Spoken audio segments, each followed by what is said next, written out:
년도 예산 편성안은 이렇게 대통령이 직접 관계부처 장차관들, 전문가들과 함께 1년 동안 전국 각지를 발로 뛰어 만든 대한민국의 미래를 위한 청사진이었습니다. 그런데 야당은 이 사건 비상계엄 선포 이틀 전인 2024년 12월 1일 2025년도 정부 예산안을 일방적으로 무려 4조 1천억 원 삭감하여 단독 처리했습니다. 그래놓고 국회의원 해외 출장 등에 쓰이는 국회 특활비와 특경비 예산은 유지했고 자신들의 연봉은 오히려 인상했습니다.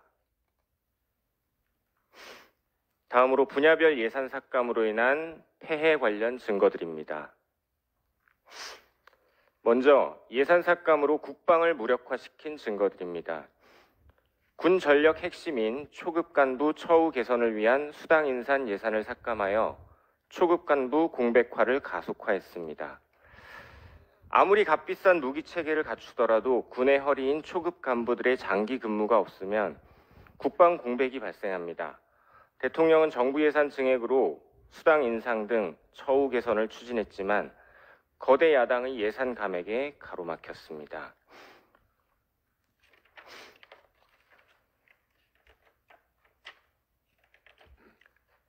다음으로 삼축 체계 예산 삭감으로 인한 국방 무력화 증거들입니다.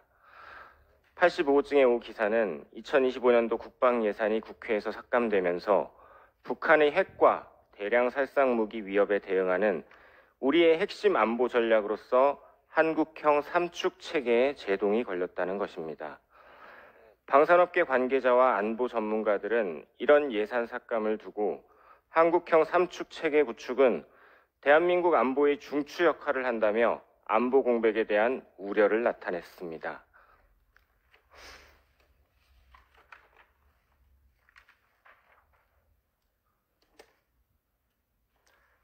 삼축 체계 합계 5,381억 원을 삭감했고 특히 장거리 함대공 유도탄 SM-6 사업 예산은 정부안 대비 96% 삭감하여 사실상 도입이 무산됐고 정밀 유도포탄 연구개발 사업도 84% 삭감했습니다.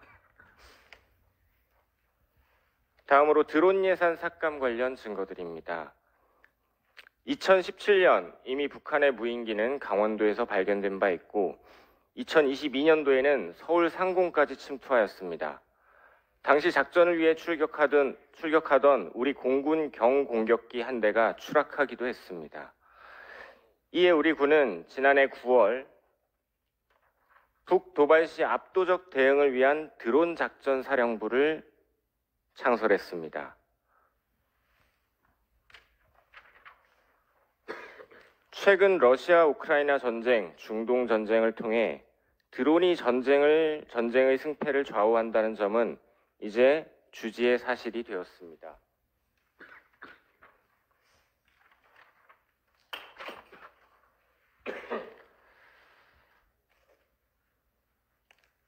그럼에도 야당은 대드론 통합체계 예산 100억 가운데 99억 5,400만 원, 무려 99%를 깎으며 드론 통합체계 구축을 사실상 중단시켰습니다. 1% 4,600만 원 남겼습니다. 다음 에너지 삭감을 통한 에너지 안보 무력화 증거들입니다.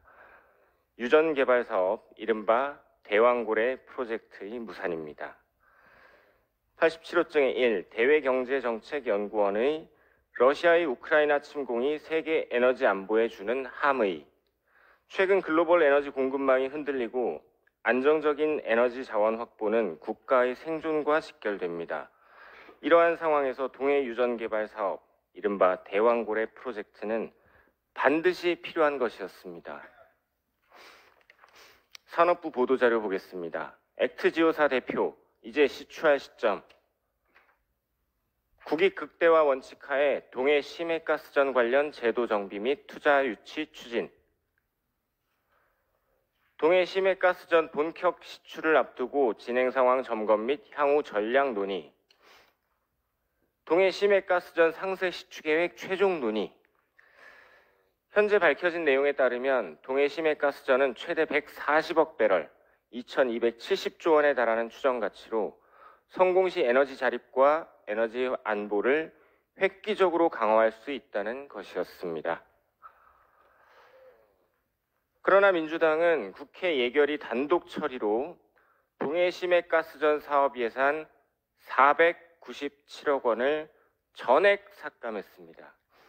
이에 산업부 1차관은 동해심해가스전 개발은 에너지 안보 및 국가 경제 발전에 매우 중요한 사업이라면서 중국 48,779공, 일본 813공 등 주변국들이 공격적으로 자원 개발에 나서는 상황에서 크게 뒤처진 우리가 우리 영토에서 부존 자원을 확인하겠다는 시도를 막는 것은 에너지 안보를 포기하겠다는 것과 다름없다라고 밝혔습니다.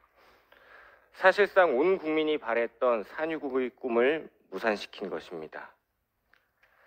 다음으로 원자력 R&D 예산 삭감으로 인한 신기술 무력화 증거들입니다. 88호증의 1입니다. 대한민국은 원전기술 강국으로 지난해 7월에는 체코 24조 원 규모 원전 건설